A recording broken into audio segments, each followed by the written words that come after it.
Kindly be seated. Sustainable development requires human ingenuity, and people are the most important. Dan Shetman.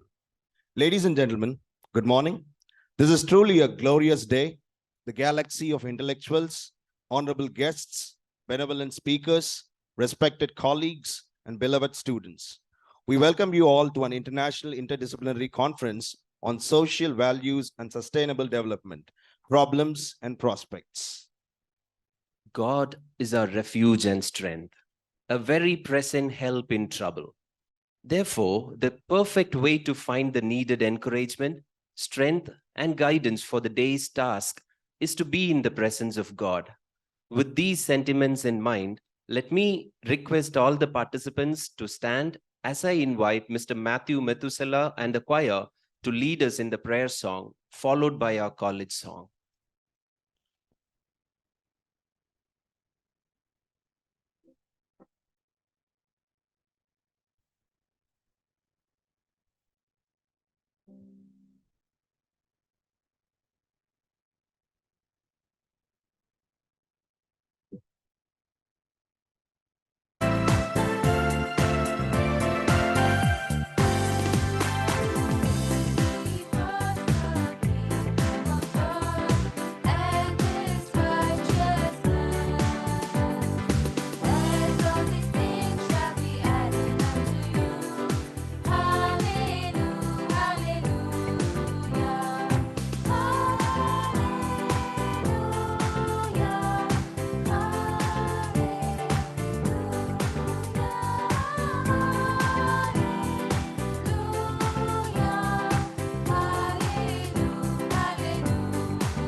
Kindly be seated. Time is neutral and does not change things. With courage and initiative, leaders change things. We request a respected Dean of Arts and Head of the Department of English, Dr. Shobana, to welcome the gathering.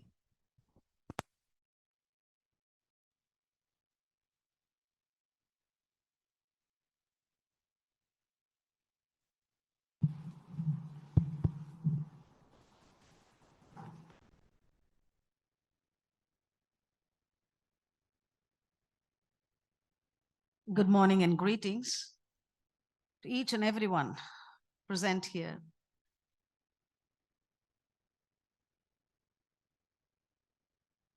On behalf of the Deanery of Arts and Deanery of Research and Development and all the departments of Arts and Humanities, even as I begin to welcome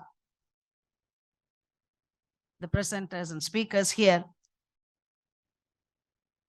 my heart leaps over with deep gratitude to the management represented here ably by the Bishop Ayya, the principal, of course, and all those who decided to run such a conference for us. They've been a big source of motivation, and they have enabled this conference to happen, especially at a time when publication is such a difficult task, difficult and very challenging too. And in a situation where even our motivation to write papers is dipped so low, it's because of the challenges, untoward challenges, which we're not able to grapple as days go by. And so it has come, this kind of an arrangement to run an interdisciplinary, international level conference as a windfall. And I thank the management. I thank Bishop Ayya, the principal, and all those who decided that it should become a yearly affair hereafter in the history of Bishop Heba College, profusely for this. Thank you, Ayya, and thank you, the management, for it. At the outset, I'm immensely honored and pleased to extend special welcome to the Bishop Ayya, Dr. Right Reverend Chandrasekharan, who is also the chairman of the governing board of the college, who is here with us to inaugurate the two-day deliberations. It is highly fitting. Ayya, a practical thinker himself, ably supported by his theosophical profundity, is here to initiate the discussions in such a conference on such burning issues such as the one we charted out, social values and sustainable development. Ayya has been very gracious to find out some time to be with us. It's because of his very hectic work these days, especially now that he's been made the bishop commissary to the Diocese of Jaffna. And so on behalf of the staff and students, the management, we register and we are elated rather that you've been made to be the commissary, Ayya, and congratulations, congratulations, hearty congratulations on behalf of all of us. Thank you, Ayya, for the goodwill in making time to be here with us. Dr. Andrew Speedy, Emeritus Fellow at Christ Church, Oxford, UK, and retired FAO representative and senior officer in Animal Production and Health Division, FAO headquarters, Rome.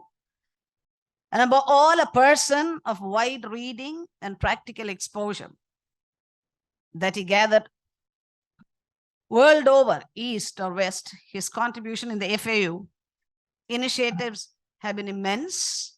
He has joined us online to set the ball in motion through his keynote address. Most welcome, Dr. Andrew Speedy. I thank him personally for the ready yes, he always says, for all our requests. He is always a man who's ready to share his knowledge and experience as much as he feels that when it's shared across nations, he stands to gain too. And so it's that attitude that makes him to say yes all the time. And thank you so much, Dr. Speedy. And most welcome to the affairs. Warm greetings to beloved principal who's made this thing possible in absentia. Profusely thank him. It's because he was the first one to have ever thought about running a conference of this sort, just to make the staff of a higher educational institution of the kind of repute that we're already enjoying to begin to write papers and publish. And so I thank him profusely in this context. Thank you, sir, for your unrelenting guidance and support. Dr. Satya Seelan, Vice Principal of Self-Finance Section, he is here with us. And he is here because of the goodwill he always extends towards the staff. And he is here to see us get started. And thank you very much, sir, for your presence and for the kind of motivation and encouragement that your very presence can give us. Thank you very much, Dr. Nyanraj, the bursar of the college, and also the head of the Department of Commerce, one of our own departments, who is here. Another very busy man who was found time to be here. So again, I look up to you for all the encouragement, motivation, and support in all forms. He is here. And thank you so much and most welcome. Pleased to welcome Dr.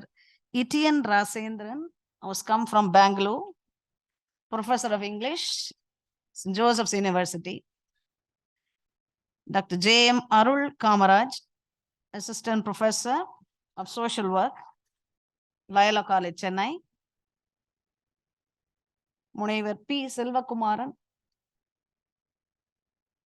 Thuya Valanar Kalluri, Tiruchi, Tamizhayivuthurai, who will join us later, and Dr. Marks and Dr. Savarimuthu, who will join tomorrow or later in the day.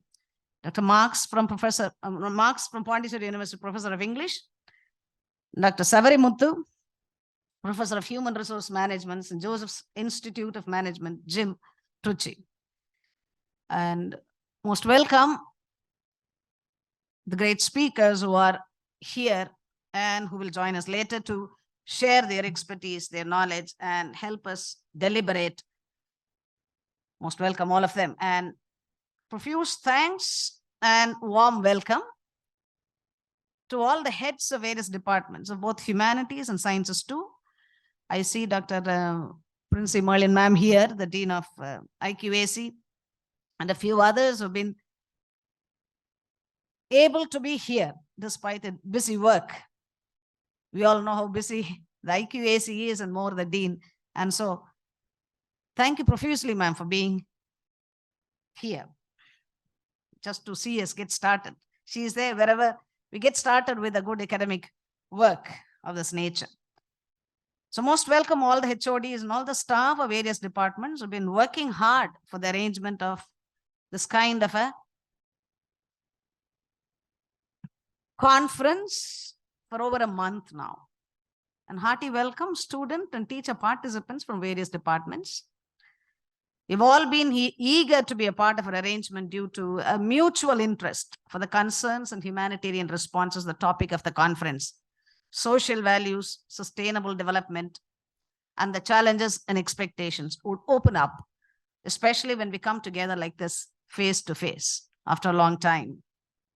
Today, the unprecedented technological advancements coupled with unlimited human creativity has given us incredible power to take on stubborn problems such as poverty, unemployment, disease, environmental degradation. In fact, stubborn obstacles to sustainable development. Our mission at hand today and tomorrow and forever is to translate this potential into meaningful results. And hence, we are here. Attempt to do it. The values of living and governing that bridge the conventional divides between the sciences and humanities, as well as the West and the East and the indigenous ways, can ensure a development that is sustainable. That looks for me the fulcrum of the solution to the challenge. Anyway, it's not for me to decide on the solutions to the challenges, but it's for the paper presenters who are the deliberators, who will, of course, exchange views unheard of, unseen, which the 2 days will see.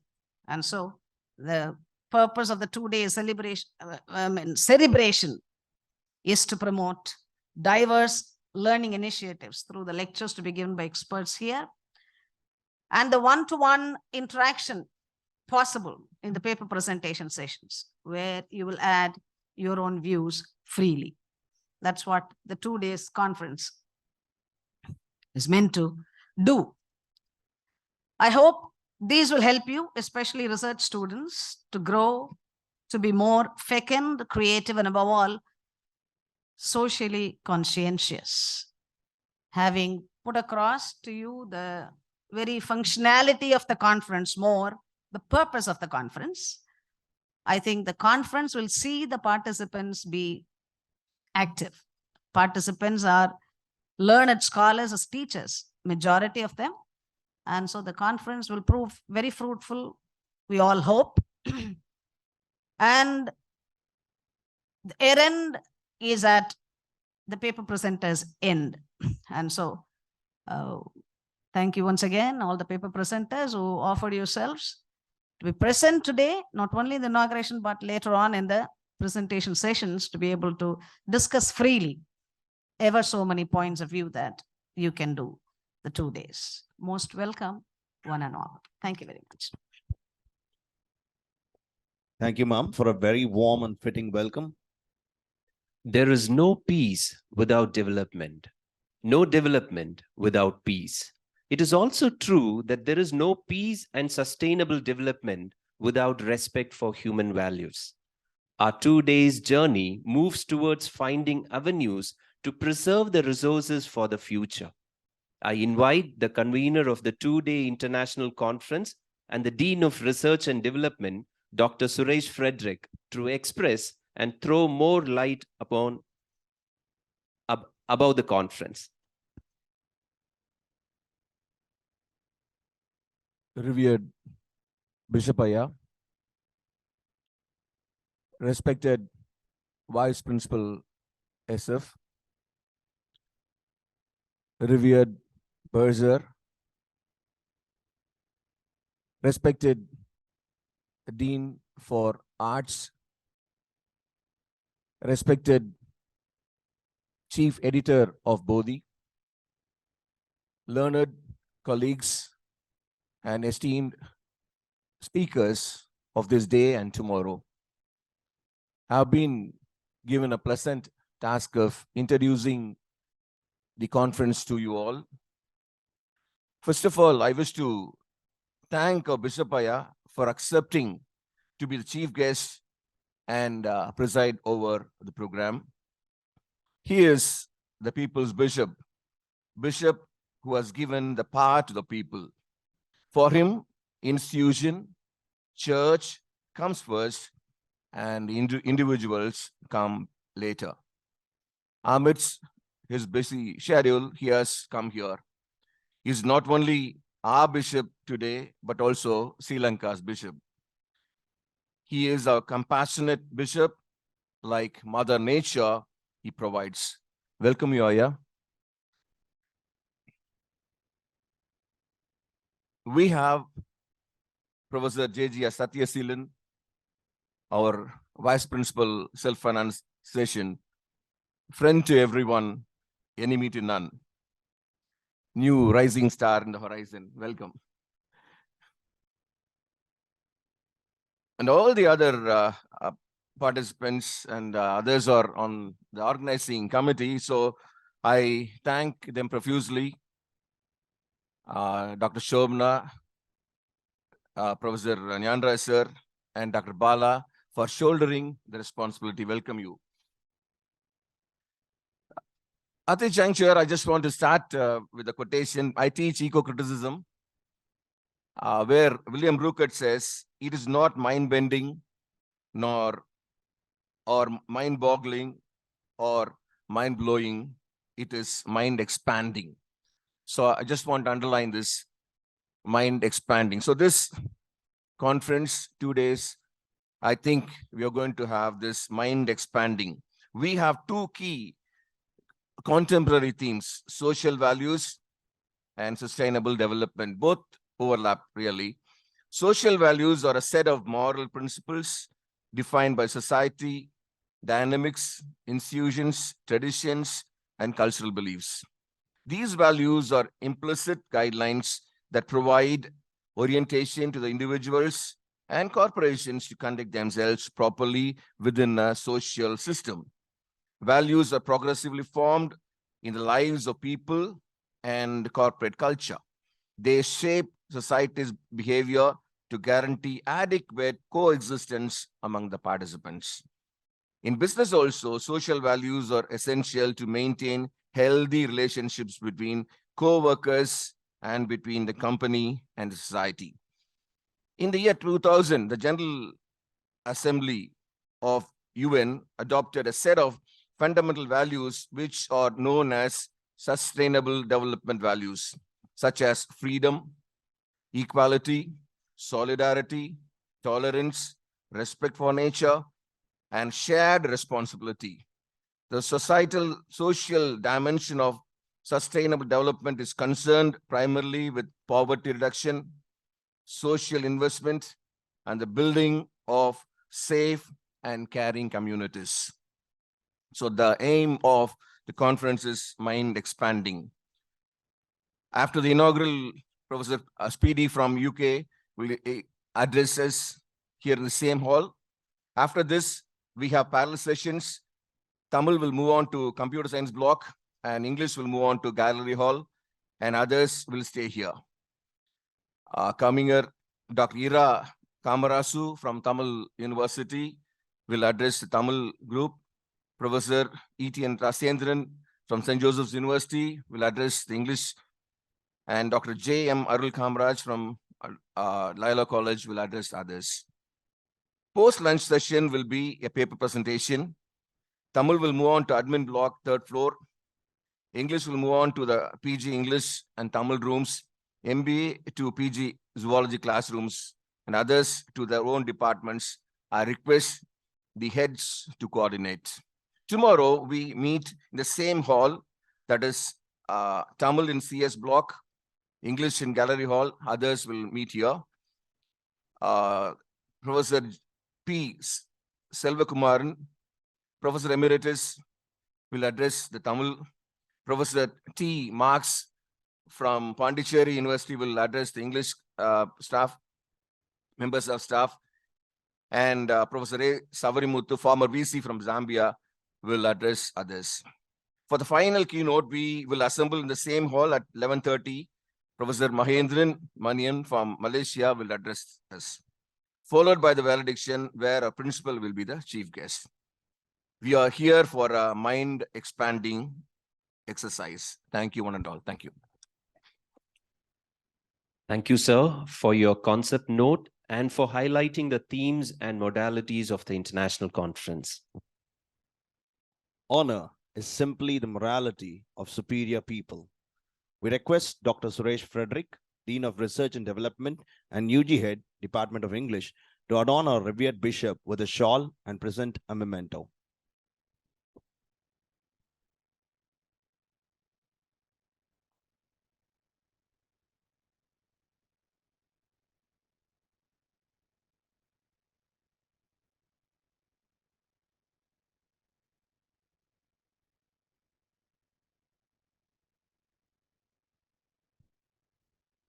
Now we request our benevolent bishop and chairman, Right Reverend Dr. D. Chandrasekharan, to honor Dr. Balakrishnan, Chief Editor, Bodhi International Journal, Dr. Shobna, and Dr. Suresh Frederick with a shawl and a memento.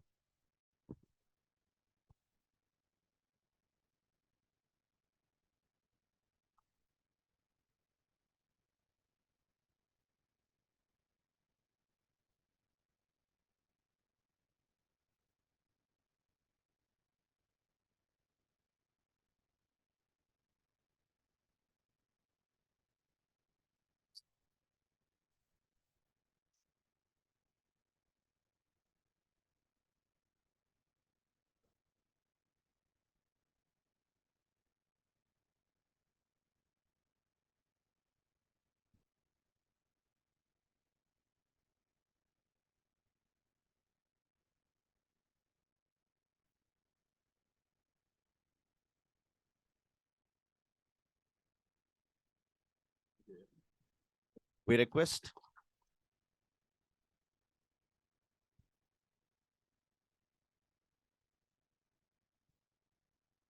Now we request Dr. Shobana to honor a Vice Principal SF with a shawl and a memento.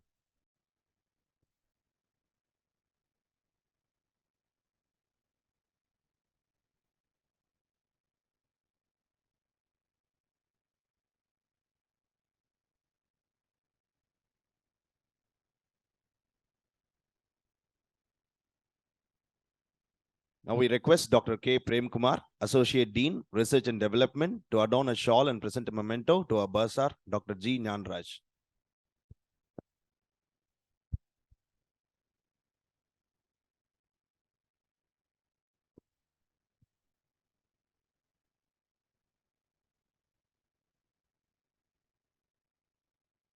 Thank you, madam. Thank you, sirs. Words are powerful. They inspire us, launch us into action, and they drive us to create the changes we want to see in the world. I take joy in inviting a proficient and dexterous Vice Principal of Self-Financing Stream, Dr. J.G.R. Satyasilan sir, to felicitate the gathering.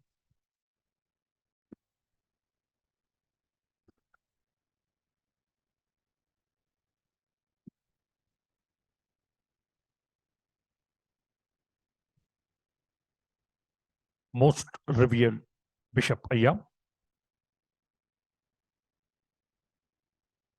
Dean of Arts and Dean of Research and Development, Dr. Shobana, Dr. Suresh Frederick, who is also the very important person for today's two-day event, deans of various divisions, heads of various departments, keynote speakers who are present, and keynote speakers who are waiting to give their speech through online, faculty members, participants from various colleges. I'm really nervous today because one such opportunity is given to me for which I'm not the right person. But this is God's plan that I am today standing before you to take part in this very important and very colorful event.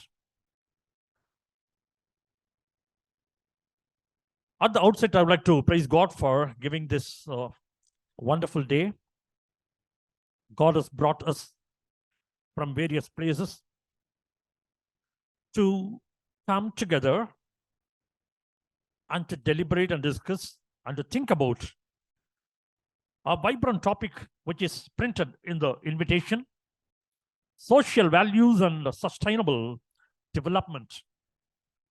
There is a colon, problems and prospects. Human being is always thinking about problems. In another occasion, I told, you should have a solution and you should also have a resolution. You should not give a solution only. You must take a resolution to apply that solution also. I was listening to my good friend, Dr. Suresh Frederick's narration of 2 days conference. He was telling mind expanding. That expanded my mind also to think more about this conference. What is this conference about? This conference should give you inference. Conference should give you inference. To think more about the social values. What do we study? Why do we study? Why do we educate people? To enrich the society. So the societal care is very much required in the education institutions, especially in Bishop Upper College. It is very much discussed. Not only discussed, it is attending various social development tasks. At the outset, I take it a great opportunity to thank our revered Bishop Aya, who has come over here in spite of his various commitments and responsibilities. He is with us, not that he is free, he is with us because of his concern for the society. During the pandemic situation, everybody knows, he took special initiative to meet the needs of people who are suffering during the pandemic situation. Such a bishop we are having today. He is with us. On behalf of the entire forum, I would like to welcome our Bishop Aya, and I would like to thank him. Thank you, Aya, for sparing your time with us. That shows your magnanimity and your generosity and your concern for the college and for the departments that we are running in this college. I'd like to appreciate and congratulate both the deaneries, Dean of Academics Art Stream, Dr. Shobna Madam is here. Warm welcome was given by her. We were really felt very happy to listen to that. I would like to congratulate Dr. Suresh Frederick for taking a lot of pain in this. In another forum, I was asking one question, whether arts is important or science is important. People in the audience side, in the mixed mode, they said science, sir, because they are from science stream. Arts people raise their hands. No, sir, arts. But I told, I'm from science background only, but I give due importance to arts. Because without arts, we have no role to play. Because languages are the vehicles through which we can express and impress the audience. Without language, whatever knowledge we have, we cannot express and impress. We will get depression. Dear participants, you are here to express your ideas, you impress the audience, get them out of depression. God bless you. Thank you. Thank you, sir, for making us understand the importance of finding solution. And thank you, sir, for felicitating the gathering. Now we request our revered bishops, august presence, to release the proceedings of the conference. Tamil, 2 volumes.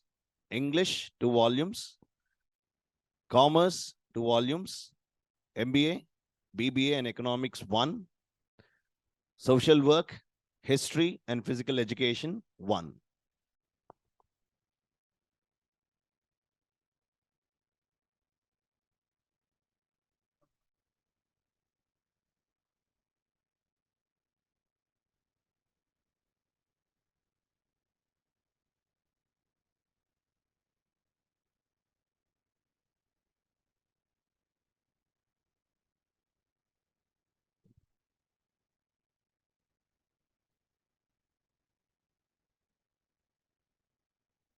Both the volumes from Tamil are UGC CARE listed.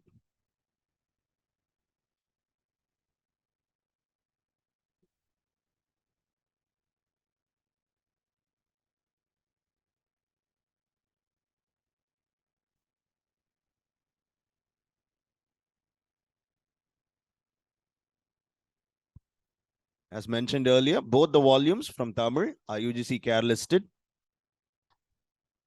The head of the department receives the volumes.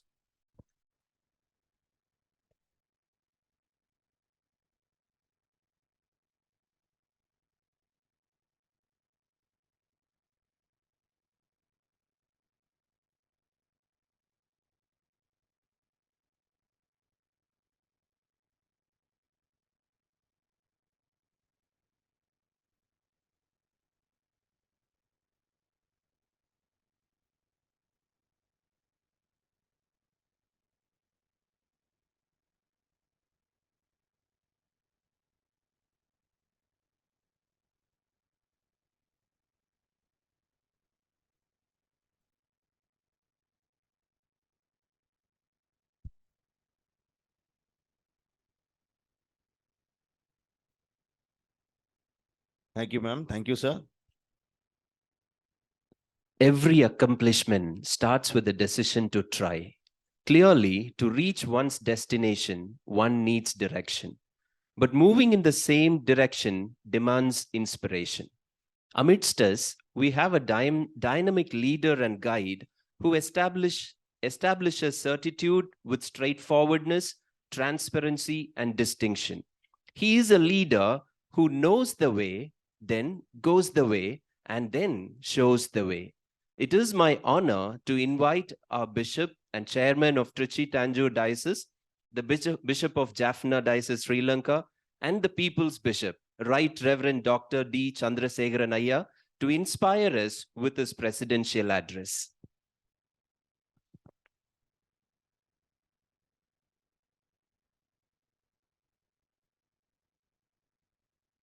Dr. Satyaseelan, the Vice Principal, Dr. Nyanraj, the bursar of the college, and the Dean of Research and Development and Dean of Arts.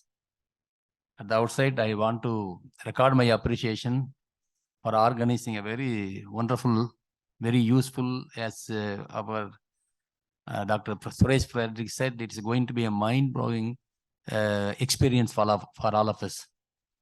So I want to congratulate my special thanks to Dr. Suresh Frederick and Sobana ma'am, because I wanted to skip this program, but they didn't leave me.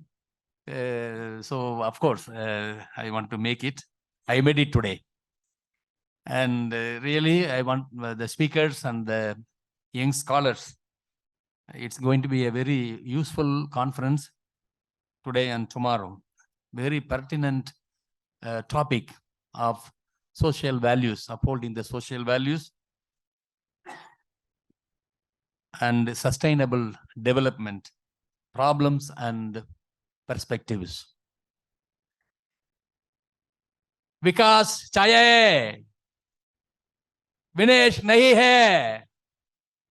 विकास चाहिए, विनाश नहीं है. This was the slogan I raised, rather we raised in the year 1993 when I was a young student in the seminary in Gujarat, in front of the Narmada River, by agitation organized by Narmada Bachao Andolan by Meda Patkar. He was a very good social activist. We all stood there and we were raising the slogan. You know what is the meaning of the slogan? Development desired, not destruction. Development desired, not destruction. As you all know, the Narmada Bachao Andolan, Sardar Sarovar, a dam was constructed, started the construction in the year 1999, and it was over only 2017. Very recently, the Honorable Prime Minister of India, he dedicated the dam for the country. And you know what is height of the dam? It is around some 160 meters. Think of such a huge a dam. That's the largest dam in our country, in Asia. And the problem is, once water, it reaches the capacity, thousands of tribal villages, I shouldn't say tribal, indigenous people's villages will be submerged. They will be displaced. So now you tell me whether we want development or destruction. This is an issue that we confront each and every step that we take towards some kind of development activity. In the year 1980, something around 30 years back, I was an assistant pastor, young man in Karur. I was serving in Karur. You know the beautiful river in Karur, Amaravati River. And sometimes I used to take our young people for swimming in the hot sun. We enjoy the swimming and all in those days. And our hostel children get up early morning. They will go to the river for bathing and washing their clothes. It was a routine in those days. Now you go and see the river Amaravati, and really we have to shed tears. Such things are happening. You know why? they all say it is development. You look at the town city, it is called textile city, and all the bleaching industry and the textile industry, they all discharge their effluent in the municipal sewage, and it is led to the river. And you know what is the quality of water? And more metal is found in the water. And now nobody can drink that water. No, even for cattle, it is not good. So we talk about, you know, why government is encouraging all kinds of industry, because all the textile is being imported to many countries, and the foreign exchange is, increasing. That is a credit to our country. So what about the life of the people? See, water is the only natural resources that we have for all, not only for human being, for nature, for cattle, everybody. Water is the only resource. And 1 billion people today in the worldwide, they do not have access to the safety water, drinking water. These are the problems that we confront. But at the same time, we cannot keep our hands folded and sit quietly saying that we don't want to have any development. Of course, we have to run in the race to see some kind of development taking place. We have to go with the pace. Dear friends, this is a very serious question that we have to think about it. And of course, when we talk about development, the modern development paradigm, it itself is questionable. You know why? It negates life. It negates life. Development, but at the cost of our freedom, our people, our life, our existence. These are the very serious questions. And as you all know, today, our Prime Minister is addressing a G20 conference in Bali. The important discussion, one of the important matters is the climate change and the global warming, which is a serious issue going on everywhere. 2 months back, we were in UK attending some of the meetings, and wherever we went, everybody was asking about the global warming issue in your country. What are the problems that you face? So I was telling you, it is not the problem for the developed countries. It is the people of the developing countries, they suffer. And what is the solution? You all live comfortably, you have a very luxurious life, whereas the people here, they suffer. So what is the problem with our development strategy? So this is a very serious thing that we have to reflect upon. And again, when we talk about development, it is the negative implications in the development. It is the women folk who are more vulnerable. You take any development process, you see the implications, particularly the feminist, eco-feminist. You ask them, they will tell you. Of course, the environment is completely polluted. And it is in this situation, the women are more vulnerable. So it is the women folk, they are suffering in our country, elsewhere in the developing country. Dear friends, it is a very important thing that we have to reflect. There are social values that we have upheld. That is our responsibility. As a society, we have to live and we have to affirm life-giving resources. So this is a very challenging one. And the present life style of our people also changing. Life also changing. And maybe 2-3 years back, we were in Tanzania attending a conference. And Tanzania, the situation in Tanzania is they are 50-60 years backward. And every meeting they were serving Coca-Cola. We were just wondering. And the people, 97% of the people, they heard about Coca-Cola in the entire world. 74% of the people, they have seen the Coca-Cola. 54% people have tasted it. You know, the company has started just some 100 years back. It has reached. And people living in such a worst condition, they go for Coca-Cola. You know why? Our lifestyle is changed.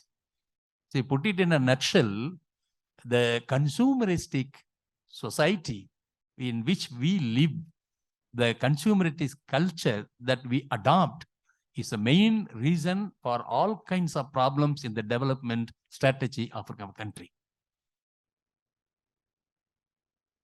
What the consumeristic approach tells, you consume as much as you can. So the production also you have to increase, produce as much as you don't don't worry about the nature, don't worry about the poverty and the inequality in the society. Don't worry about all these things. You produce, take it to the market, sell it in the market. Buy this, buy that. That's a commercial that we see every day in the TV. And who can buy? Only the have. What of the have-nots? Do they have the right to live or not? See, these are the very pertinent questions that we have to reflect upon. I'm very happy that the Deanery of Research and Development and Arts have come forward to give a very serious thought to the very pressing issue today we all face in our country, not only in the country, wherever we go. This is a very important question. As young scholars, and we are going to listen to the keynote speakers and other people, other resource person. You keep thinking and see. I always have a belief, I have the impression, we are all religious people. We talk about so much about religion and the society, all these things. But a reasonable solution can be found only by the research scholars, both by scientifically and practically. That is my impression. So this is a good opportunity for you to listen to the keynote address, and hope this 2-day conference will be a great encouragement to all of you to at least have some kind of insight to see what is happening in the society, and particularly in our own country, in our own context. You think of our own village, how things are going, how people view at the development that we always think. So I take this opportunity to congratulate the Dr. Suresh Frederick and Dr. Shobana ma'am and other responsible people for organizing this very important 2-day conference. And I wish all the best as we are not going to find, as our sir said, Dr. Satyaseelan said, we have to have resolution and resolution. Without this, we will be in depression. Don't worry. We cannot find resolution and solution overnight. That cannot be done. But continue to contemplate. As arts people from the arts stream and science, you try to find out from your own perspective and see how best you can find a solution for the crisis, for upholding the human values. At the same time, the society goes forward in some kind of development activity. With these words, I conclude my inaugural address, and I wish all the best for all of you to have a very good conference today and tomorrow. And thank you very much for inviting me. God bless you. Thank you, Ayya, for your enlightening words, highlighting one's responsibilities to the society and thereby boosting the morale of the participants. No duty is more urgent than giving thanks. We request Dr. Shanti, Associate Dean of Arts, to propose the vote of thanks.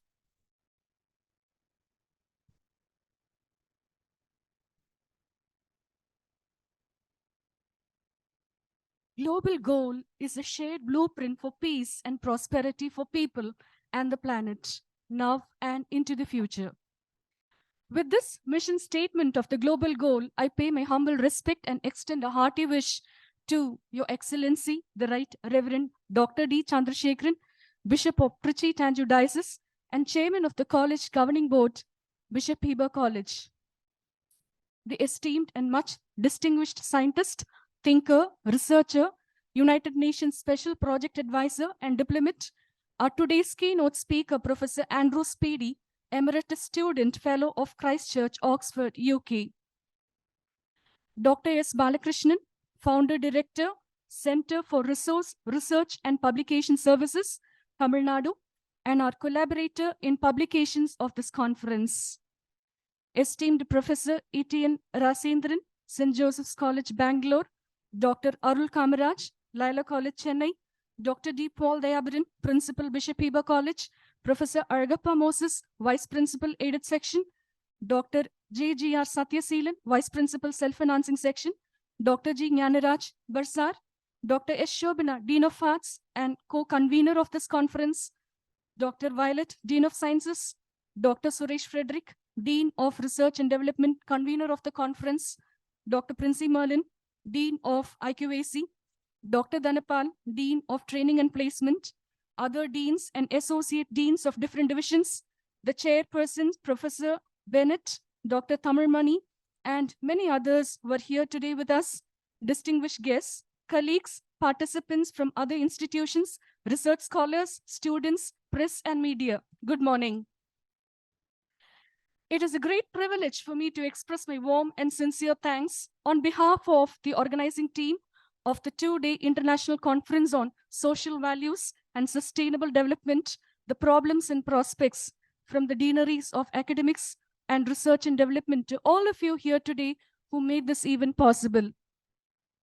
I take the privilege to record my heartfelt gratitude to His Excellency Right Reverend Dr. D. Chandrasekharan, Bishop of Trichy Tanjore Diocese and Chairman of the College Governing Board, for having accepted our invitation to be with us, for his stimulating and timely remarks and dealing with our request to release the conference proceedings, and for his gracious participation in the inaugural session by delivering the presidential address. He has well demonstrated his interest in and commitment to improving human well-being, and his remarks show the scope of his thinking on these important issues that affect the lives of so many. The Bible instructs man to optimize his time, skills, and resources and take his inspiration and life's lessons from God's creation. His Excellency, our Bishop, is an epitome of diligence, hard work, self-reliance, a disciplined self-starter with excellent organizational skill, and a hardcore believer of teamwork and unity. Ayya, we are really honored by your presence, your goodwill, and your blessings. Thank you for taking time to be with us here and for sharing your invaluable ideas. We are especially pleased to be able to hold this conference in Bishop Heber College, Trichy, to think of the pertinent global issues and global challenges on sustainability, which necessarily is the responsibility of the academia too, other than the initiatives of the government and organizations in the search for solutions. The academia, which is the best place for learning, discourse, and ideas, is looking for such opportunities to bring solutions to the present-day crisis the world faces. Thus, this conference will be an appropriate venue for the exchange of ideas, which the scholars will be engaged in for the next 2 days. The success of this conference depends on the efforts of many people.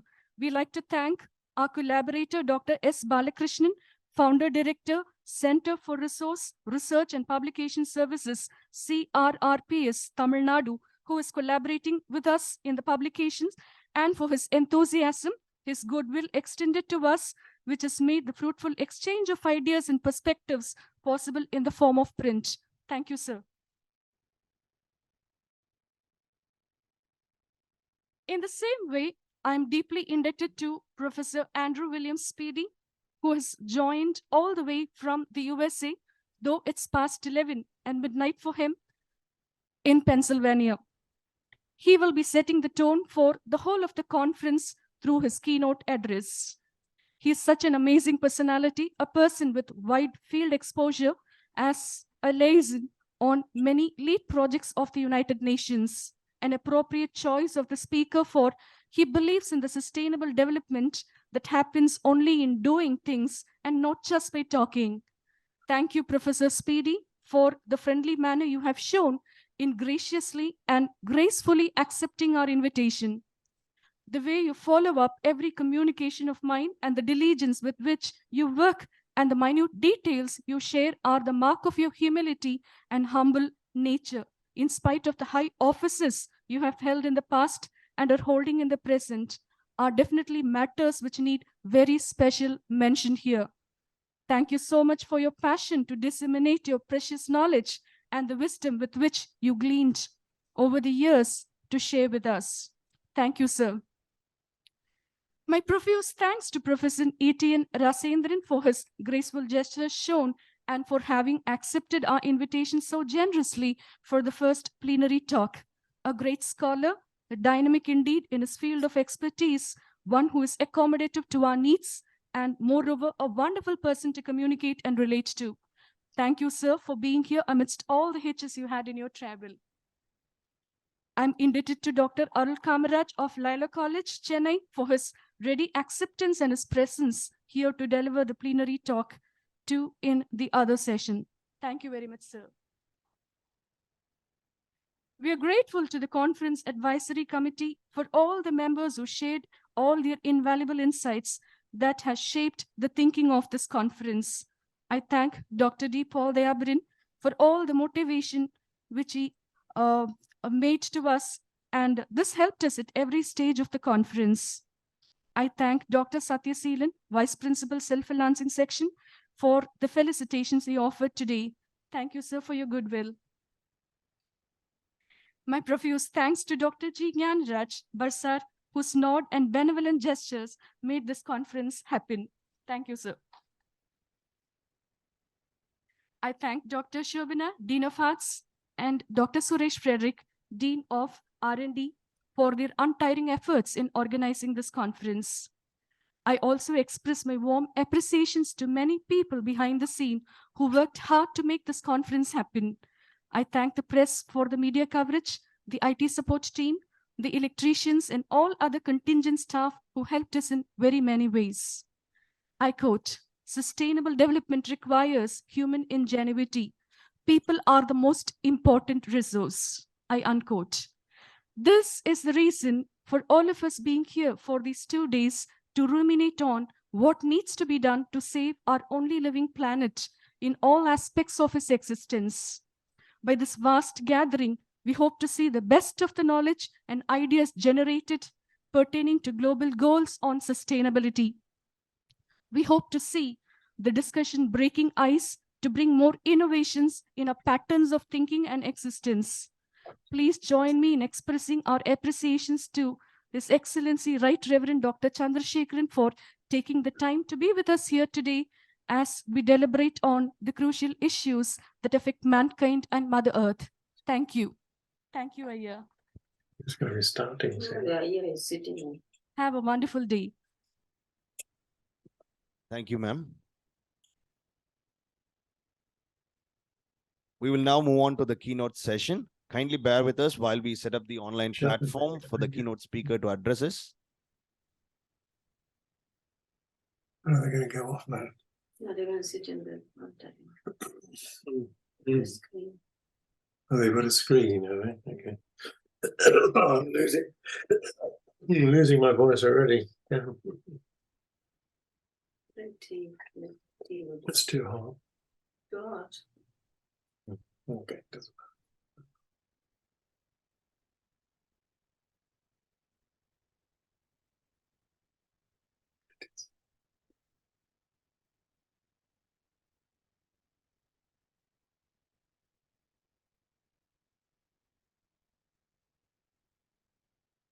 Yeah, that's right. The screen. watch your screen. Anyway, they're not going to see the PowerPoints very well. I think they've done the next one. I'm sorry.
Dear faculty members, the keynote session is about to start. Kindly remain in the auditorium.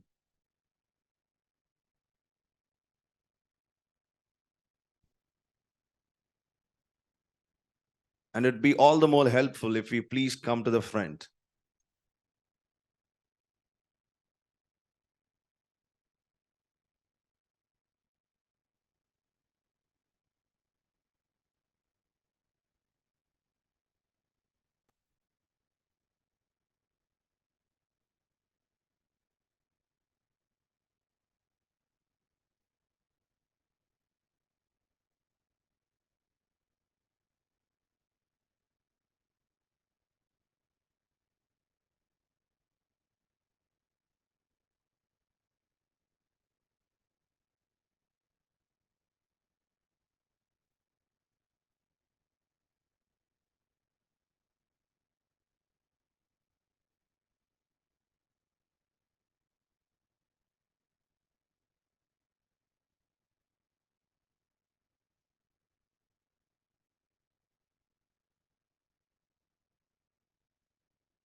Dear colleagues, kindly come back to the AC seminar hall. We are about to begin.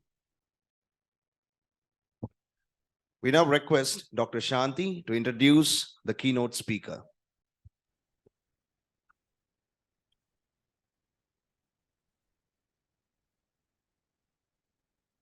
Ladies and gentlemen, it's my great pleasure and honor to introduce Dr. William Speedy, our first distinguished keynote speaker for this conference.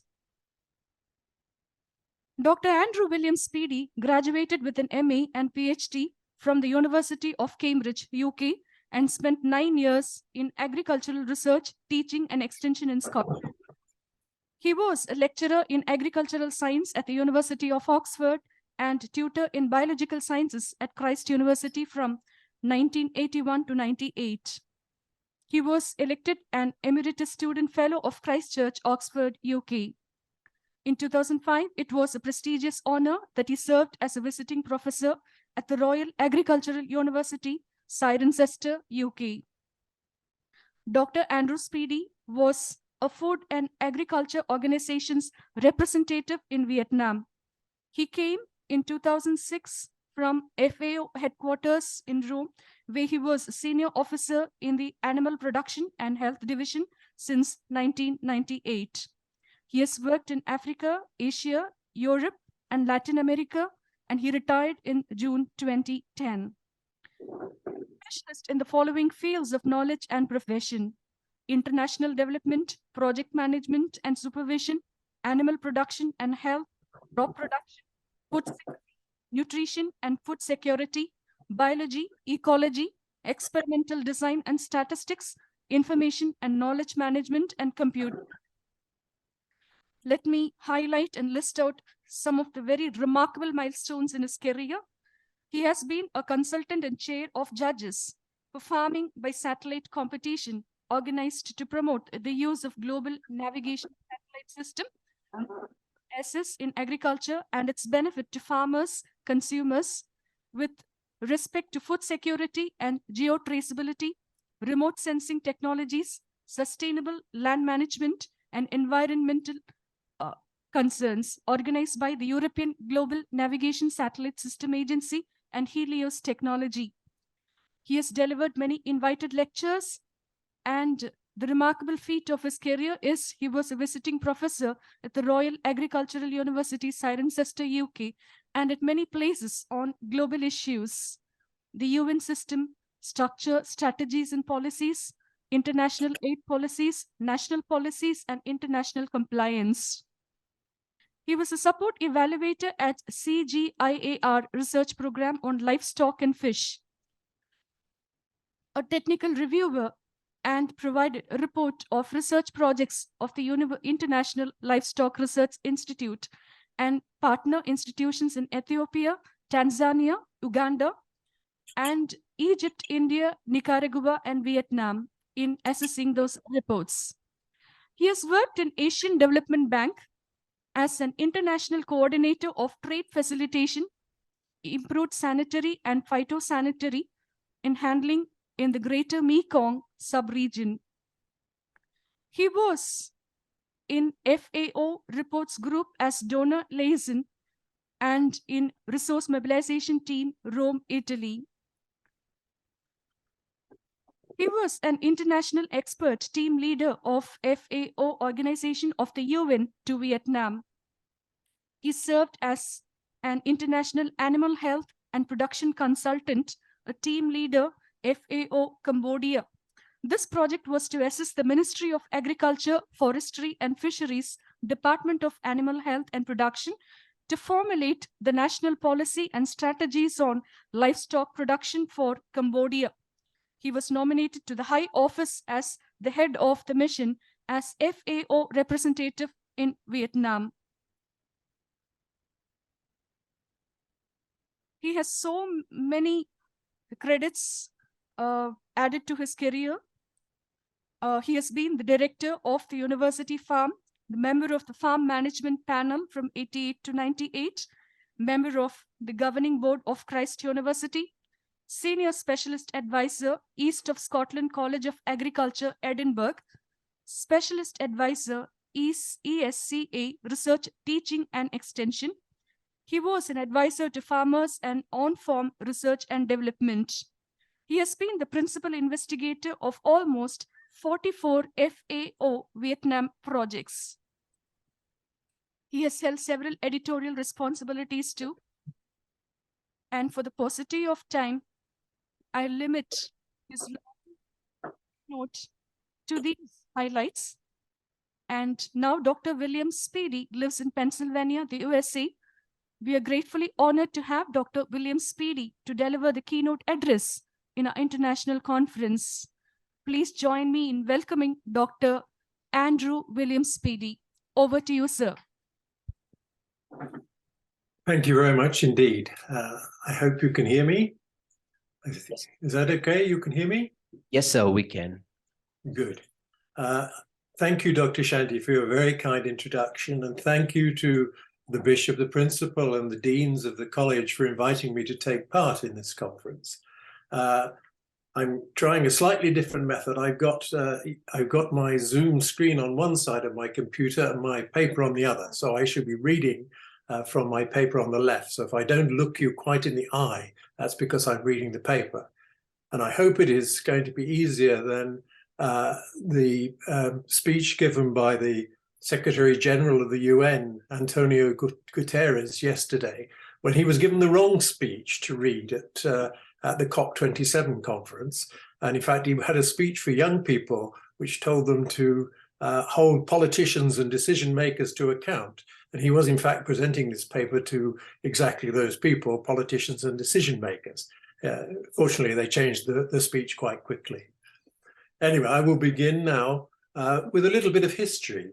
And I have to share my screen. I hope this is all going to work nicely. I have to get the right one. Okay, there we are. So that's the title. We move one on. This is the world in the time of Christ. And throughout human history, development was often thrust upon countries by people from outside, the Mongols, the Greeks, the Romans, the Persians, and so on. And more recently, it happened by the process of colonization, the British, the French, the Spanish, the Portuguese, and so on. And this was characterized by military invasion, suppression, oppression, and above all, exploitation. From the 17th to the 19th centuries, Britain and other European countries built empires in Asia, the Pacific, Africa, and the Americas, developing trade in spices, sugar, tobacco, cotton and silk, metals, and other minerals. And this was achieved by military conquest, followed by exploitation of local populations, including slavery and the slave trade. European economies grew on the back of this one-sided unfair trade.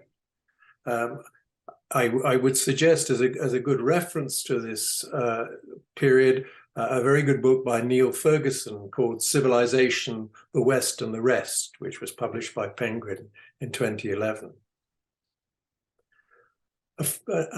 Stop sharing.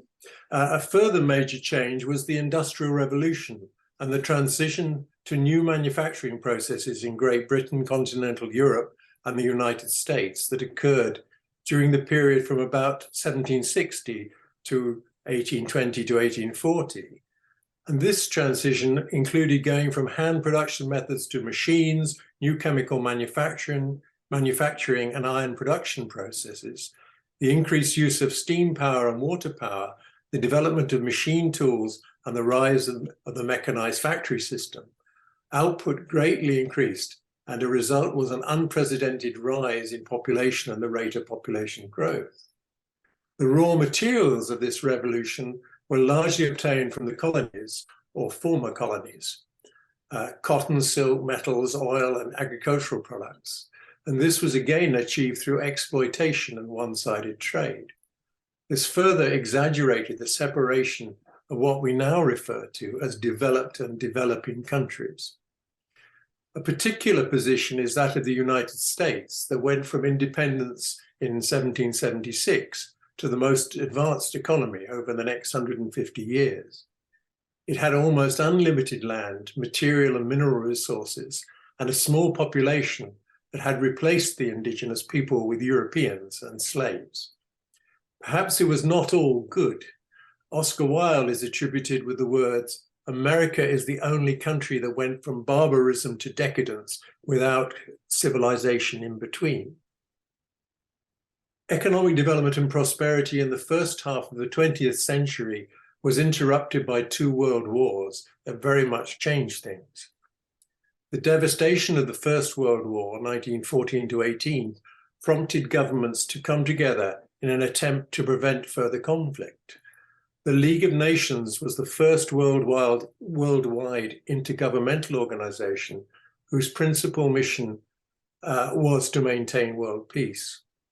It was founded on 10th of January 1920 by the Paris Peace Conference that ended the First World War. After the truly global destruction of the Second World War from 1939 to 45, the United Nations was established with the aim of preventing future world wars. At its founding in 1945, the UN had 51 member states, and with additional states joining subsequently, membership is now 193, representing almost all of the world's sovereign states. One of the first examples of development assistance was President Truman's Economic Recovery Act of 1948, known as the Marshall Plan, named after the Secretary of State George Marshall, who in 1947 proposed that the United States provide economic assistance to restore the economic infrastructure of post-war Europe. Over the next 4 years, Congress appropriated $13.3 billion for European recovery, and this aid provided much-needed capital and materials that enabled Europe to rebuild. For the United States, the Marshall Plan provided markets for American goods, created reliable trading partners, and supported the development of stable democratic governments in Western Europe. Congress's approval of the Marshall Plan signaled an extension of the bipartisanship of World War II into the post-war years. Let me share my screen again. I'm sorry, this is there we go. It moves around, that's why. Okay, too fast. There we are. The founding of the United Nations marks a change from development as economic growth alone towards that based on human rights. It further marked an extension beyond Europe to the development of other countries. Thus, the UN Charter in 1945 mandates the UN and its member states to maintain international peace and security, uphold international law, achieve higher standards of living for their citizens, address economic, social, health, and related problems, and promote universal respect for and observance of human rights and fundamental freedoms for all, without distinction as to race, sex, language, or religion. The Universal Declaration of Human Rights was proclaimed by the United Nations General Assembly in Paris in December 1948 as a common standard of achievements for all peoples and all nations. The Universal Declaration recognizes that the inherent dignity of all members of the human family is the foundation of freedom, justice, and peace in the world. It declares that human rights are universal, to be enjoyed by all people, no matter who they are or where they live. In its 30 articles, the Universal Declaration includes civil and political rights like the right to life, liberty, free speech, and privacy. It also includes economic, social, and cultural rights like the right to social security, health, and education. Thus, development came to embrace more than economic development, agriculture, and industry, and included consideration of human rights and social values. I show this picture, which is from an organization called Social Value UK. It's also Social Value International. And it shows various aspects of well-being and divides them into material, subjective, which means cultural, really, and relational. And it's a little bit of a complicated slide, so I'm going to simplify it quite a lot. Social values are the aspects of materials or actions that are considered of importance, merit, and benefit to the individual, community, and society. I'm sure in the course of the next 2 days, you'll have a number of people defining social values. So this is my attempt to do this, but I'm sure you're going to discuss this in the next 2 days. Material benefits are food, health, shelter, education, and knowledge, wealth, and our natural environment. Community values are those that we derive from relations with family, children, neighbors, fellow citizens, and the world. They include status in society and the respect that we are given by fellow members. Finally, there are cultural values that include ideologies and beliefs, religion, as well as those that we obtain from art, literature, and our intangible cultural heritage, as UNESCO calls it. Here we will consider how development has impacted upon social values and has contributed to greater, but not always, I'm going to stop the sharing a minute, but not always equitable wealth, health, knowledge, community, and culture. At the same time, we're asked to consider the sustainability of our actions. International development assistance moved on a pace through the 50s, 60s, 70s, and 80s, not only with the United Nations, but also the World Bank, regional development banks, that's the Asian, African, and Inter-American Development Bank, and the European Bank for Reconstruction and Development, as well as national agencies from European countries, Australia, New Zealand, UK, and USA. Emphasis was very much on reducing hunger and meeting the needs of people in Africa, Asia, South America, and the small island states, which we've referred to as developing countries.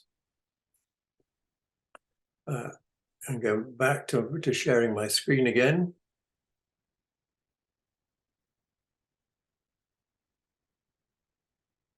Move on. One major step was the Green Revolution. In the 1950s and 60s, that through the leadership of agricultural scientist Norman Borlaug and others such as M.S. Swaminathan and the work of the international agricultural research organizations, is credited with saving over 1 billion people from starvation. The basic approach was the development of high-yielding varieties of cereal grains, expansion of irrigation infrastructure, modernization of management techniques, distribution of seeds, artificial fertilizers, and pesticides to farmers. Studies show that the Green Revolution contributed to widespread reduction of poverty, averted hunger for millions, raised incomes, reduced land use for agriculture, and contributed to declines in infant mortality.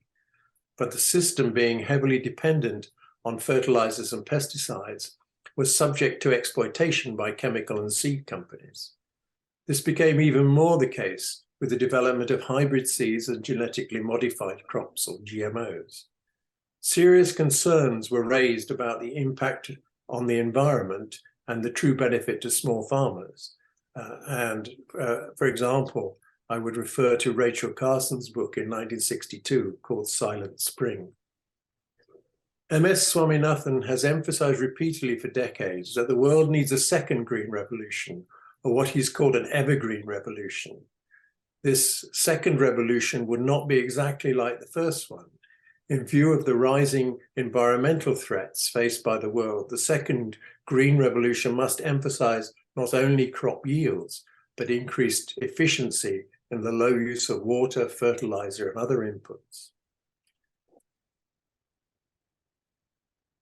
The idea of sustainable development was first codified in the African Convention on the Conservation of Nature and Natural Resources in 1968, that states, accepting that the utilization of the natural resources must aim at satisfying the needs of man according to the carrying capacity of the environment, desirous of undertaking individual and joint action for the conservation, utilization, and development of these assets by establishing and maintaining their rational utilization for the present and future welfare of mankind, the contracting states shall undertake to adopt the necessary measures to ensure conservation, utilization, and development of soil, water, flora, and fauna resources in accordance with scientific principles and with due regard to the best interests of people. I hope you can still see me. Oh yes, I think you can. I'm seeing the whole room, but I think you're seeing me, so that's good. The term sustainability itself dates back to under 30 years. And again, if I can just share my screen again. Every time I do this, I have to click twice. There we are. It first appeared in 1987 in the Brundtland Report, which is called Our Common Future. And this publication was in recognition of the former Norwegian Prime Minister, Gro Harlem Brundtland's role as chair of the World Commission on Environmental and Development. Sustainable development was defined in the Brundtland Report as meeting the needs of the present without compromising the ability of future generations to meet their own needs. Sustainable agriculture came into vogue at this time with agroforestry, legumes, organic farming, and integrated crop livestock systems, and was promoted by many scientists and enthusiasts. You may remember E.F. Schumacher's book in 1973 called Small is Beautiful. But large-scale and intensive agriculture continued to expand, not least because of increasing demand from the burgeoning human population and the growth of cities. Furthermore, small farmers in developing countries were still poor farmers with limited access to health services, education, and other benefits. I'll just take a sip of tea. I'm sorry, I'm losing my voice. Recognizing the disparity of wealth and the continuing impact of agriculture and industrialization on the environment, biodiversity, and climate change led the UN and the countries to propose the Millennium Development Goals in 2000, and subsequently the elaborated Sustainable Development Goals.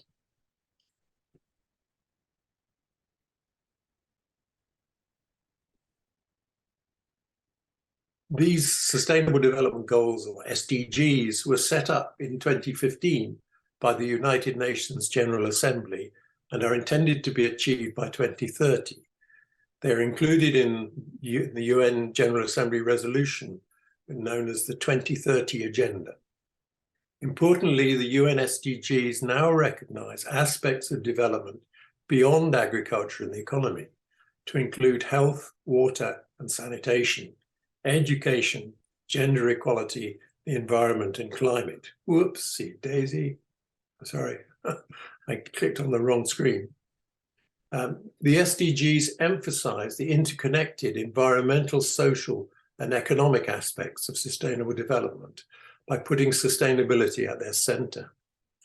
Adding to Brundtland's definition, the World Conservation Strategy, Living Resource Conservation for Sustainable Development, adds that human beings, in their quest for economic development and enjoyment of the riches of nature, must come to terms with the reality of resource limitation and the carrying capacity of ecosystems.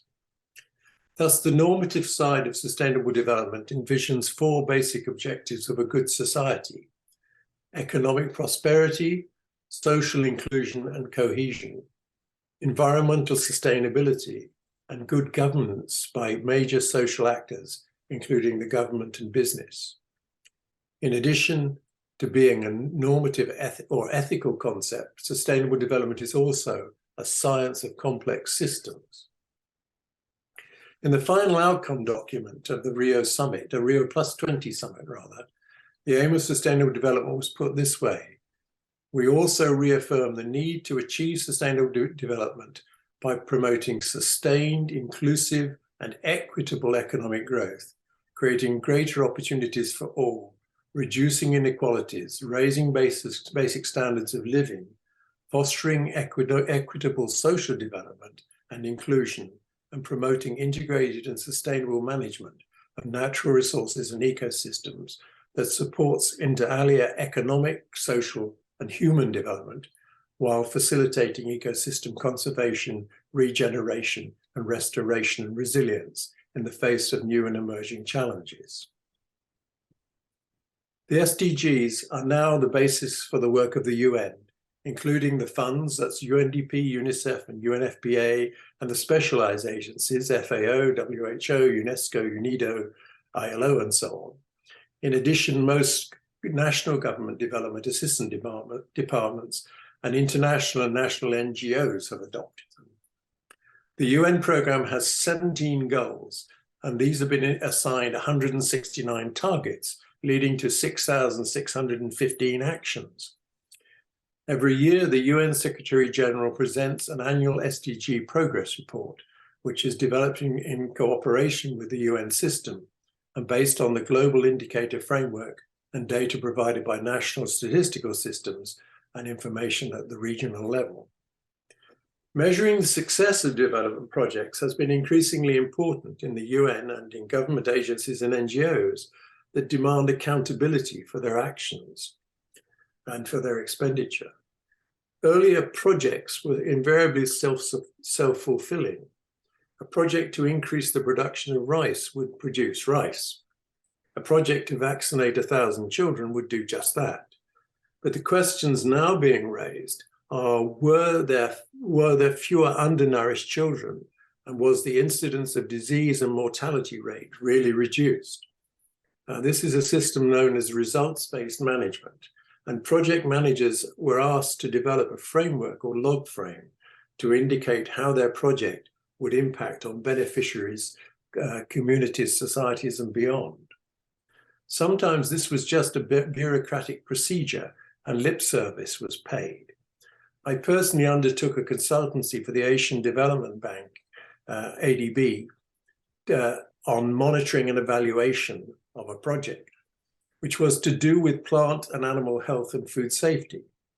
The results should have been measurable reductions in disease incidence, but it quickly became clear that the main criterion for the bank was the rate of disbursement of funds, some $60 million in 4 countries, and they wanted to spend the money as fast as possible without really considering the true results. However, the UN has tried to objectively assess the progress of the SDGs in the Sustainable Development Goal reports from 2016 to 2022 and the Global Sustainable Development Report of 2023. Back to my slides. The Sustainable Development Goals progress chart, which in the current year, presents the global and regional progress of selected targets under the 17 goals of the 2030 Agenda for Sustainable Development. Unfortunately, the latest results were hampered by the difficulties collecting data during the COVID-19 pandemic. And progress has been made, but there has been a deterioration of the progress towards many targets, such as poverty, food security, ending the epidemic of malaria, immunization coverage, and employment, which are all caused directly by the impacts of the COVID-19 pandemic, as well as climate change and conflicts. The chart is based on a limited number of indicators and information that was available in 2022, but most of the indicators, for most of the indicators, the latest available data is back in 2019. A baseline year of around 2015 or 2010 is used for the trend assessment. The chart is too large to present here, so I will attempt to summarize. Limited progress has been made in ending poverty and hunger, particularly limited in sub-Saharan Africa and Central and South Asia, whereas results are better in East and Southeast Asia. Generally, better results have been achieved in all areas with health targets, although again, sub-Saharan Africa still lags behind. Education and gender equality targets have also met with, again, better results in East Asia, but disappointing in Africa and South Asia. Targets on water and sanitation and affordable, reliable and sustainable modern energy for all and sustainable cities have been disappointing. And economic parameters have shown a similar pattern to other targets, and reduced inequality is far from being achieved. Above all, measures relating to sustainable terrestrial and marine ecosystems, biodiversity, and protection of threatened species have also had very limited success. And worst of all, Goal 13, which is to take urgent action to combat climate change and its impacts, notably to reduce global greenhouse gas emissions, is shown in the red. That, in other words, it's deteriorating rather than improving. I will give the link to this progress chart in the written paper. I have dwelt little on the issue of climate change and the need for urgent action to address this existential threat. All other aspects of human well-being are irrelevant if we do not change our current behavior. I covered this subject in the previous conference, so I don't want to repeat myself, despite its overriding importance. Suffice to say that greenhouse gas emissions are rising. Global temperatures are on track for levels far higher than the present target of 1.5 degrees Celsius, and likely to reach 2.5 degrees Celsius by the end of the century. I refer to a recent book by Mark Linus called Final Warning, and commend that to you. And we are facing many more extreme weather events with repercussions for security, income, food, health, and well-being. Whereas we speak of higher objectives and sustainability, we are clearly failing in many ways, especially in low-income developing countries. And this is a map of income classification, and you can see the low-income countries are really those in Africa, to some extent in South Asia. That's, I believe, would be Afghanistan, and 1 or 2 other countries throughout the world, and South America and so on. I'm going to present a number of graphs from the World Bank data, which is readily available, and to show what these look like. If you look at the prevalence of undernourishment as a percentage of the population, you can see the very high levels in Africa. And again, Afghanistan, I think, is the country that is listed there. And several several South American countries are also in a bad way. And if we look at infant mortality, again, the pattern is very similar. So what we're seeing is that, in fact, our targets in terms of hunger and health, whereas they are succeeding in some of the middle income and better off developing countries in East Asia, they are still far from being achieved in Africa and in the poorer developing countries. And the clear division between developed and developing countries are not the only kind of inequality. There are also major differences between rich and poor within countries, even the so-called high income or developed countries. These are illustrated by data on the Gini coefficient. I hope that certainly those economists among you will have heard of the Gini coefficient. It's a summary measure of income inequality. It's a coefficient that incorporates the share of income into a single statistic, which summarizes the dispersion of income across the entire income distribution. The Gini coefficient ranges from 0, which indicates perfect equality, where everyone receives the same, to 1, which is perfect inequality, where only one recipient or group of recipients receives all the income. And the Gini is based on the difference between the Lorenz curve, the observed cumulative income distribution, and the notion of a perfectly equal income distribution. There remains a serious gap between rich and poor in many countries, even in Europe and the United States, as well as South and East Asia. The largest, and here in this slide, the bad is red, basically, and good is green. So you can see that the largest wealth disparities are in South Africa and Brazil, with the lowest to be found in the Scandinavian countries and some of the European countries.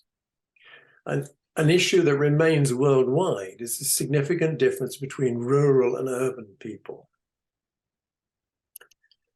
So let us consider other measures of success in development programs. One important innovation championed by the UN Development Programme, or UNDP, during the last quarter century is the Human Development Index. It tries to give a more holistic account of human development by taking into account the important things that empower people and help them meet their capacities. The Human Development Index takes income per person as one of the 3 basic dimensions of well-being, but instead of measuring income per capita directly, it uses the logarithm of income. It uses the logarithm of income per capita. And using the logarithm, each higher level of income boosts the HDI by a smaller increment. In other words, it doesn't distort the Human Development Index as much. So it also uses indicators of educational attainment, mean and expected years of schooling, and indicators of health, notably the life expectancy of birth. And by taking the weighted average of income, education, and health, UNDP creates the HDMI. And so again, you can see the story here, again, it's the same thing that actually dark green is good, and red and dark red especially is bad. And you can see again that these tend to be in certainly North America and Northern Europe and Scandinavia. Everybody's more happy. One of the interesting points is that when this was done, the meeting was the UN high-level meeting called Well-Being and Happiness, defining a new economic paradigm, which was chaired by the UN Secretary General, Ban Ki-moon at the time, and Prime Minister Yingmi Thinley of Bhutan, a nation that adopted gross national happiness instead of gross domestic product as their main development indicator. Finland is apparently the happiest country with a score of 7.8, followed in order by Denmark, Switzerland, Iceland, and the Netherlands, Norway, and Sweden. The least happy country in the world for 2021 was Afghanistan, and that was before the takeover by the Taliban, which has a very low life expectancy and low gross domestic product. And the bottom 5 in Africa are Zimbabwe, Rwanda, Botswana, and Lesotho. Let us try to put together the values that determine the success of so-called sustainable development. These are summarized in the book by Jeffrey Sachs called The Age of Sustainable Development in a chapter entitled The Ethics of Wealth, Poverty and Inequality. He writes there are many different aspects of values and value systems to explore in order to investigate and promote social inclusion. It is particularly insightful to understand the many schools of thought about these deep questions that have existed throughout history. There are 6 important ethical approaches to social inclusion to highlight. And summarizing what he wrote in this chapter, the first of these is virtue ethics. It is based on the idea that human beings have a responsibility to others and must cultivate their own attitudes and virtues in order to meet those responsibilities. Compassion is the common thread of all these philosophies. One must pay less attention to one's own cravings, more to one's responsibilities towards others. Though through that path, not only will society thrive, but the compassionate individual will thrive as well. A second philosophical view arises from religion. The major religious traditions bid special attention to the poor, and Jesus' teaching, of course, pays particular attention to the needs of the poor, notably in his teaching that he who feeds the hungry, clothes the naked, and cares for the sick serves the Lord. I tell you, whatever you did for one of the least of these brothers and sisters of mine, you did for me. Matthew chapter 25, verse 40. A third approach could be called secular ethics, and this approach, epitomized by the great Enlightenment philosopher Immanuel Kant, holds that ethics is a matter of duty to rational principles. Kant argues that ethics means adopting a universal standard of behavior, and he famously described this as the categorical imperative, that individuals should behave according to those rules that can serve as universal laws. This is a secularized version of the golden rule, that individuals should act as they would wish to others to act, but it is put more generally that individuals should act according to those principles that apply generally. A fourth approach to ethics, utilitarianism, is a secular rather than religious one. Utilitarianism arose near to the end of the 18th century and has sustained a continuing impact on policy thinking till today. The founder of utilitarianism was the British political activist and philosopher Jeremy Bentham, who wrote that the goal of society is happiness, and the goal of an ethical system, moral philosophy, and indeed practical politics should be the greatest happiness for the greatest number of people. Bentham said that society should maximize the utility of the people, where utility signifies the psychological state of well-being. In utilitarian doctrine, legislators are to investigate how proposed policies will affect the psychological well-being of the public, and then to adopt those policies conducive to the greatest good for the greatest number. And a fifth philosophical approach to social ethics also arose in Britain around about the same time and goes by the name of libertarianism. This philosophical approach has since become a favorite of part of the right wing of American and British politics. The libertarian position holds that the greatest moral precept is liberty. The means of life in the libertarian view is the freedom to choose one's own life course. It is the ideology of conservatives that are dominating politics in many parts of the world at the moment. A sixth philosophical approach, one that is much part of global culture today, is the human rights philosophy. Human rights offer another justification for social inclusion. The human rights approach, which also has its roots in some religious traditions, holds that every human being on the planet has basic human rights that must be protected by society, including by government. There are 5 basic categories of such rights: political, civil, economic, social, and cultural. The fundamental idea is that all human beings have inherent rights simply because they're human beings. People have rights, and the UN Declaration is the fundamental basis for development and agreed social values.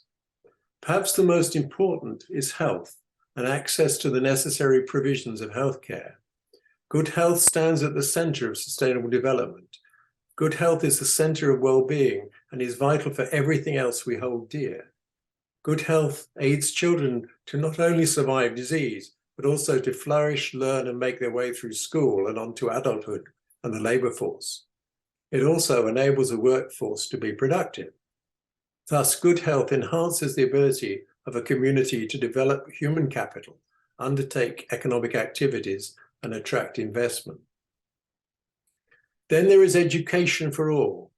Economic development depends on investment. Countries achieve economic growth when they have their roads, ports, railways, fiber optic systems, and power grids that give them the basis for developing industry and expanding the economy.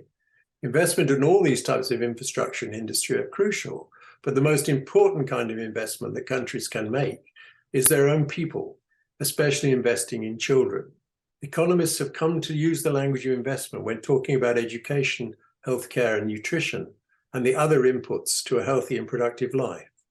Economists speak of investments in human capital, just like investments in the physical capital of roads and bridges. And just as a single business or an entire economy can accumulate physical capital, so too can an individual or an entire society accumulate human capital, meaning more education, skills, improved health, and so on. But education is not all good. The preferred subjects in higher education in several middle-income developing countries are computing, economics, which is almost certainly neoliberal economics, and management, the good old MBA, which is not contributing to health, culture, or an equitable society. We must consider sustainable development to be successful in improving well-being, quality of life, community, and society. Back to sharing my screen. That's the right one. I didn't show you the World Happiness Report. I beg your pardon, it's the same story. I told you which countries are the happiest. And remember Bhutan as being one of the happiest. These are the official development assistance figures for a number of countries. It's supposed to be 0.7% of GNI. In fact, even though the United States spends a lot, of course it has a lot, and it falls well below that figure. The best countries really are Sweden, Norway, Luxembourg, Denmark, and so on. It goes down with the United Kingdom and the United States only somewhere in the middle. The official development assistance from donors rose to an all-time high of $178.9 billion in 2021, which was up 4.4% in real terms from 2020, as developed countries stepped up to help developing countries grappling with the COVID-19 crisis. But compare this to the $2.1 trillion spent on militaries and global military spending in 2021. I repeat those figures. 178.9 billion was spent on overseas development assistance, and $2.1 trillion was spent on military matters. It does seem as if our values are distorted. I'm going to move on one more. I said that I would not want to repeat what I said in last year's conference. However, I would draw your attention again to the work of Kate Raworth. Dr. Raworth gave a speech at the LSE last week entitled Donut Economics, a New Economic Vision for Cities. And I commend this presentation to you today. It is available through the London School of Economics website, if you would like to see it. And her idea, which I elaborated last year, is this donut, which is the green space in which the ideal social system resides. maybe, I guess you have donuts in India. I was thinking maybe it was a bit like a vada, just a circle with a hole in the middle. But the point is that outside this green ring, once you go outside it, which is the ecological ceiling, you have failure and problems arising. And if you go inside the ring, which is the social foundation, again, you have failure and bad social results. And there are a number of things around this thing, as you can see. We look at the shortfall within the donut, the social foundation. It's clear that we still fall far short in health, food, water, education, income, and housing. You see, those are all the red lines pointing inwards from that. But we particularly fail in the areas of gender equality, social equity, political voice, and peace and justice. Those things along the bottom of the inside circle. Outside the donut, the greatest failings are in climate change and biodiversity loss, and these do and will have major impacts on the social foundation. So in conclusion, I'm going to stop the share. In conclusion, I want to say that sustainable development is failing. I've pointed out all the problems of especially the poor, low-income developing countries that still have poor standards of health. There's still a poor level of nourishment in the country, hunger, and so on. And particularly our failings in relation to the environment and climate change, where we're still increasing emissions and still heading on a disastrous route to a higher level of temperature by the end of the century than is at all sustainable. So I'm afraid my message is rather negative, but we need to address our own as society's values, economics and politics with an aim to achieve a more equitable and stable future. And that's where I'd like to leave it. I wish you success and an interesting discussion for the rest of your conference. Thank you very much indeed. Thank you.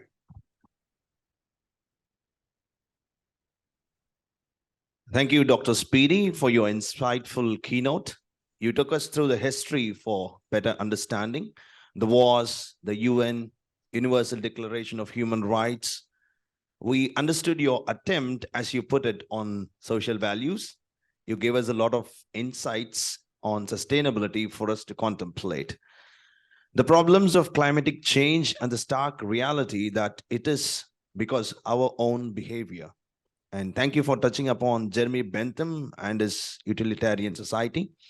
Thank you. On the whole, your lecture was smashing, and we will wish you good luck and good health, Dr. Speedy. Thank you very much. Thank you.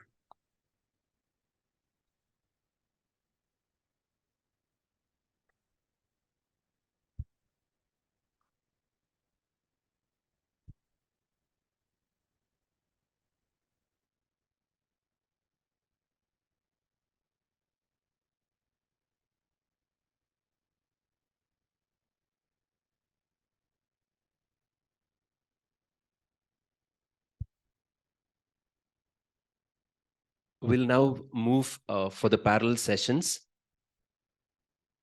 Tamil faculty members from the Tamil department will move to the AC Seminar Hall, CS Block, where Kavinyar Munaivar Ra Kamarasu sir will be addressing. And the faculty members from the Department of English will move to the Gallery Hall, multi-purpose building. Faculty members from Commerce and Management Studies will remain in the same AC Seminar Hall, Golden Jubilee Block.